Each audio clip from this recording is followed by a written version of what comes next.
ఒకప్పటి కాలంలో ఇలా రోట్లో దంచి విసురురాయితో విసిరి చాటలో చెరిగి వంటలు చేసేవారు. అలా చేసిన వంటలు చాలా రుచిగా ఉండేవి. అలాంటి రుచికరమైన వంటలు, ఇంట్లో చేసినట్టుగా ఉండే వంటలు తినాలనుకుంటే ఈ అలనాటి రుచులు రెస్టారెంట్ కి వెళ్లాల్సిందే. ఈ రెస్టారెంట్ నాగోల్లో ఉంది. రొటీన్ ఫుడ్, రొటీన్ బిర్యానీస్ తిని తిని బోర్ కొట్టిన వాళ్ళంతా ఈ రెస్టారెంట్ కి తప్పకుండా వెళ్లాల్సిందే. ఎందుకంటే ఇక్కడ ఫుడ్ డిఫరెంట్ గా ఇంట్లో చేసినట్టు ఉంటుంది. అండ్ ఇది ట్రైన్ థీమ్ రెస్టారెంట్.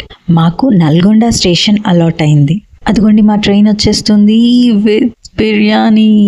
ఇలా ట్రైన్ మీద వచ్చిన ఫుడ్ ఐటమ్స్ ని సర్వ్ చేస్తారు. ఇలాంటి థీమ్ రెస్టారెంట్స్ కిడ్స్ కి చాలా బాగా నచ్చుతాయి. ఇక్కడ మెన్యూలో కొన్ని ఐటమ్స్ ని మస్ట్ ట్రై అని మెన్షన్ చేశారు. అలా మెన్షన్ చేసిన వాటిల్లో నుండి ఈ chicken fry piece biryani order చేశాం. మీరు నమ్మరు కానీ అసలు మా మమ్మీ ఇంట్లో ఎలా చేస్తుందో సేమ్ అలానే ఉంది. ఇంట్లో తిన్నట్టే ఉంది ఈ చికెన్ ఫ్రై పీస్ బిర్యానీ. నాకైతే టేస్ట్ చాలా చాలా బాగా నచ్చింది. మళ్ళీ మళ్ళీ వెళ్ళాలనిపించేలా ఉంది. ఈ రెస్టారెంట్ లోని ఫుడ్ రుచులు నిజంగానే అలనాటి రుచులు అనిపించేలా ఉంది. ఇంకెందుకు ఆలస్యం, మీరు కూడా హైదరాబాద్ లో ఉంటే ఒక్కసారైనా ఈ రెస్టారెంట్ కి వెళ్ళి అలనాటి రుచులని ఆస్వాదించండి.